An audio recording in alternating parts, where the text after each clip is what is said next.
আপনারা সুরভি উদ্যানের গেটে এভাবে ফুল নিয়ে দাঁড়িয়ে আছেন কেন আজকে? আমরা আজকে শেখ হাসিনার পদত্যাগের কারণে অনেক আনন্দ লাগছে। বৃষ্টির মধ্যে বাইরে হয়েছি, নতুন করে আনন্দ উৎসব করার জন্য। বাংলাদেশ মনে হচ্ছে স্বাধীন হলো। এর আগে স্বাধীন হয়নি। এর আগে যে স্বাধীনতা হয়েছিল তার থেকে আমাদের এই 24 সালের স্বাধীনতা গ্রহণযোগ্য বেশি।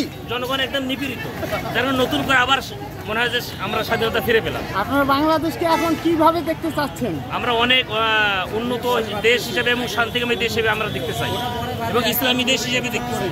Thank you. বিজয় মিছিলে অজানা আনন্দ নিয়ে আসছিলাম, এখানে এসে এক আপুর কাছ থেকে বিজয় মিছিলে ফুলের শুভেচ্ছা পেলাম, আলহামদুলিল্লাহ।